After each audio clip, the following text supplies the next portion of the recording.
बुद्धि का धी प्रयोग, शुद्ध प्रयोग करना नहीं जानता था।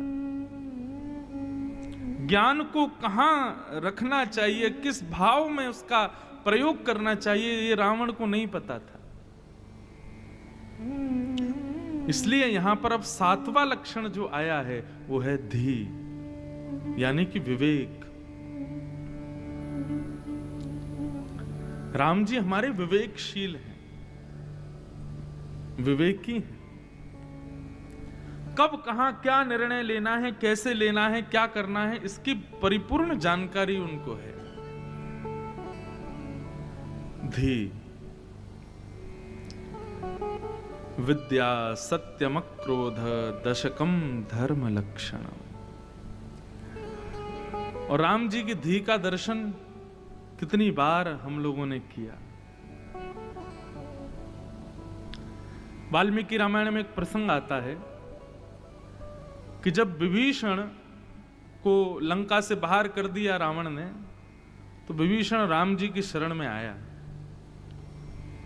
और जैसे ही आकर के विभीषण ने राम जी की चरणों में प्रणाम किया, तो जितने भी वानर सेना के लोग थे, जब वो प्रणाम कर रहा था, सब राम जी को इशारा कर रहे थे, इसको स्वीकार नहीं करना है। विभीषण प्रणाम कर रहा था तो राम जी बोले हम एक मीटिंग करके आते हैं, रुको विभीषण बैठो।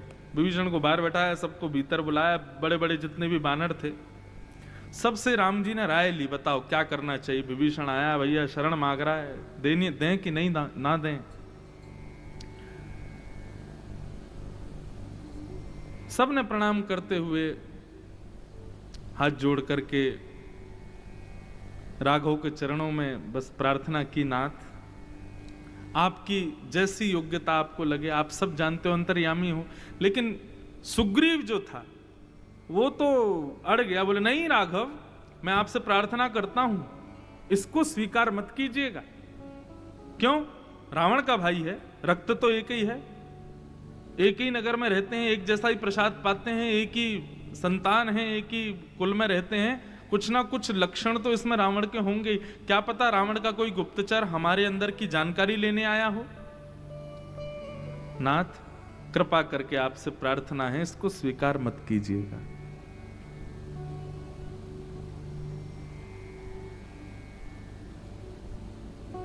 राम जी बोले ठीक है, जैसा सबका मत। सबकी बात मान करके राम जी बाहर आए, और बाहर आकर के विभीषण जो नीचे बैठा हुआ था, सब देख रहे हैं। सुग्रीव को ये लग रहा था कि अभी मेरी बात मान जाएंगे और विभीषण से कहेंगे जाओ वापस चले जाओ। लेकिन जैसे ही राम जी बाहर आए, बाहर आकर के सुग्रीव की ओर देख करके मुस्काए, और जाकर के सुग्रीव को दोनों भुजाओं से उठाया और अपने हृदय से लगा लिया। बोले हमने तुमको स्वीकार किया, अब तुम हमारे संगी रहोगे। जैसे ही यहां पर विभीषण को स्वीकार किया, पीछे बैठा सुग्रीव तिल मिलाने लगा। वहां तो कुछ नहीं बोला, लेकिन थोड़ी दूर जाकर के, और सब बानरों के बीच में, बानर राज था, सब बानर सेना थी सुग्रीव की, बानरों के बीच में जाकर के कहने लगा अब ये खोज के दिखा दें सीता जी को। मेरी बात नहीं मानी इन्होंने। अरे जब मेरी बात माननी नहीं थी तो सबके सामने पूछा क्यों मुझसे? अपने मन की करनी थी जब राम जी को, तो सबके सामने क्यों पूछ रहे थे कि हे सुग्रीव बताओ हम क्या करें? और यदि मैंने बताया तो फिर माना क्यों नहीं? जब अपने मन की करनी है तो मुझसे क्यों कह रहे हैं? अब ये अकेले ढूंढ के दिखा दें सीता जी को, मैं तो अब सहायता करूंगा नहीं। इस प्रकार से सुग्रीव वचन बोलने लगा। राम जी बोले बीमार हो गया सुग्रीव, बुलाओ तो जरा। हनुमान जी गए, महाराज जी राघव बुला रहे हैं। सुग्रीव आया, आकर के नीचे नजर करके बैठा था, कुछ बोल नहीं रहा था, बस नाक कान फूले हुए थे। राम जी बोले कहो सुग्रीव क्या कह रहे थे? नहीं कुछ नहीं, नहीं नहीं हमको कुछ सुनाई दिया, आप वानरों से जाकर के कुछ कह रहे थे। नहीं नहीं अब राम जी का स्वरूप इतना गंभीर है कि उनके सामने बोल नहीं पाते अच्छे अच्छे। सुग्रीव नीचे नजर करके बस बैठा था। राघव ने तब एक बार रामायण में वाल्मीकि जी में ऐसा कहा, मानो जैसे परब्रह्म बोल रहा, सुग्रीव लक्ष्मण जी को देखना जरा। सुग्रीव जी लक्ष्मण जी को देखने लगे। बोले लक्ष्मण जितनी देर में अपनी आंखों की पलक झपकाता है ना, इससे भी कम क्षण में एक नहीं असंख्य रावण आ जाएं, उनको यहीं बैठा बैठा मार दूंगा मैं। मुझे जरूरत नहीं है लंका जाकर के रावण को मारने की। और रही बात मारने की, मेरी इच्छा ना हो तो रावण जैसों का जन्म ही नहीं होगा सुग्रीव। ये सब केवल मानवों को शिक्षा देने के लिए एक लीला रची जा रही है, और तुम अभिमान कर रहे हो कि तुम्हारे बिना हम सीता जी को लेकर के नहीं आएंगे। और मानो कि सुग्रीव आत्मग्लानि करने लगा, नीचे नजर करके बैठा था। जैसे ही उसने सन्मुख नजर उठा करके देखा तो उसको एक क्षण के लिए ऐसा लगा मानो जानकी जी राम जी के साथ ही बैठी हैं वहीं पर। तब सुग्रीव का हृदय का अहंकार टूटा, चरणों में सिर रख दिया, क्षमा मांगने लगा। नहीं नहीं नाथ, मुझे क्षमा कर दीजिए, बिल्कुल मैं अज्ञानवश ये सब बोल दिया। आप इस प्रकार का विचार मत करो, क्षमा मांग रहा हूं भगवान, आपके चरणों से। ठाकुर जी ने उठा करके सुग्रीव को हृदय से लगाया, बोले अभिमान मत करना, और हम कुछ भी करें उस पर संशय मत करना। क्यों? क्योंकि राम जी धी। अगर विभीषण को शरण में नहीं लेते राम जी, विभीषण हिमालय पे चला जाता, लौट के लंका तो जाता नहीं, हिमालय पर चला जाता या कहीं जाकर के भजन करता, तो फिर रावण के भेद को कौन बताता कि रावण की मृत्यु कैसे होगी। राम जी हमारे धी हैं, विवेकी हैं, जानते हैं, परख लेते हैं कब कहां कैसे क्या करना है, इसके बारे में उनको जानकारी है। ऐसे राम जी को हम बारंबार प्रणाम करते हैं। ये राम जी का 7वां गुण है। क्या है 7वां गुण? धी। तो बंधुओं, आजकल हम लोग क्या करते हैं, इसी चीज की होड़ में लगे हैं कि हमारे बच्चे कितने ज्ञानी हो जाएं, कितने ज्यादा नॉलेजेबल हो जाएं, कौन सी यूनिवर्सिटी में पढ़ते हैं, कितने अच्छे कॉलेजेस में जाते हैं, इस पर ज्यादा होड़ लगी है माता पिता की। एक घर में तो मैं गया कहीं शहर में, वहां के माता पिता बड़े चिंतित मेरे से कहे, महाराज जी राधा रमन जी बिहारी जी से प्रार्थना करूं। मैंने क्या? उनका 6 साल का बालक, 5 साल का बालक है, पहली बार स्कूल जाना है उसको। बोले इसका एक स्कूल है उसमें एडमिशन नहीं हो रहा। मैंने कहा उसमें नहीं हो रहा तो किसी और में करो। नहीं नहीं महाराज जी, उसी स्कूल में ही पढ़ाना है। मैंने कहा क्यों, उसमें क्यों पढ़ाना है? अरे आपको पता नहीं, उसकी एडमिशन फीस ही, उसका प्रवेश फीस ही इतने लाख की है, और उसमें इतने करोड़पतियों के बच्चे पढ़ते हैं, आदि आदि, ये होता है ये वो होता है। मैंने कहा भाई विद्या ही तो लेनी है, किसी श्रेष्ठ स्कूल में कहीं भी भेज दो, जरूरी थोड़ी वो। नहीं नहीं महाराज जी भेजना तो वहीं, 4 जगह लोग पूछते हैं कहां पढ़ रहा है, तो बताने में अच्छा लगता वहां पढ़ रहा है।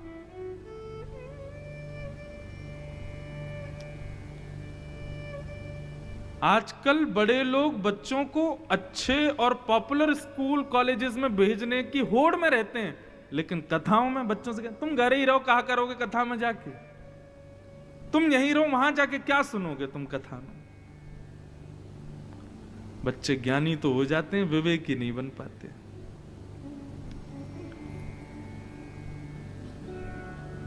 मैं तो प्रार्थना करता हूं जहां भी जाता हूं परिवार के लोगों से और उन लोगों से कि भाई आजकल बड़े बूढ़ों को तो जाना चाहिए मनाली घूमने, गोवा घूमने, बच्चों को भेजो तीर्थ स्थानों पर, बच्चों को भेजो सोमनाथ, द्वारिका, बच्चों को भेजो काशी विश्वनाथ, बच्चों को भेजो रामेश्वरम। क्यों? रामेश्वरम सोमनाथ कब जाते हैं? जब बिना व्हीलचेयर के चला ही नहीं जा रहा है, तब जाते हैं। ऐसी स्थिति में जाएंगे तो फिर कहां से महादेव प्रसन्न होंगे? अरे जिस अवस्था में धर्म शास्त्रों को जानना है, उनका ज्ञान अर्जित करना है, उस समय तो हमने खुली छूट दे दी उनको बाहर घूमने की।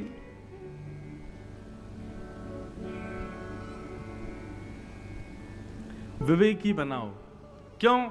क्योंकि मानस कहती हैं बिन सत्संग विवेक न होए, बिन सत्संग विवेक न होए, राम कृपा बिन सुलभ न सोए, राम कृपा बिनु सुलभ न सोए, बिनु सत्संग विवेक न होई, राम कृपा दुर्लभ न सोई। बिन सत्संग विवेक न होए, बिन सत्संग विवेक न होई। हे राम कृपा बिन सुलभ न सोए, राम कृपा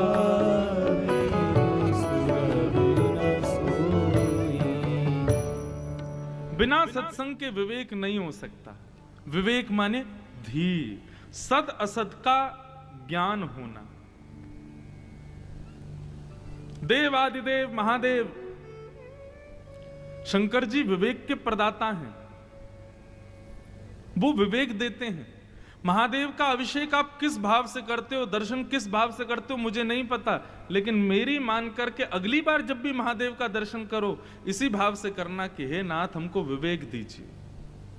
वो विवेक प्रदत्त करने वाले देव हैं, बुद्धि को सुधारते हैं। लेकिन अब आप प्रश्न करोगे महाराज जी अगर शंकर जी विवेक देते हैं तो रावण को क्यों नहीं दिया?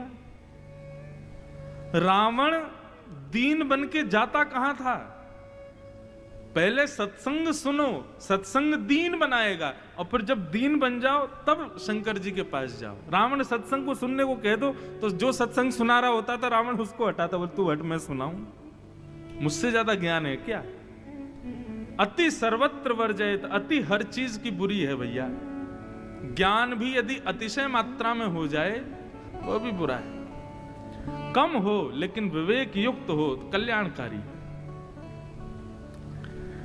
तो ऐसे हमारे राम जी विवेकवान हैं, उनको हम बारंबार प्रणाम करते हैं।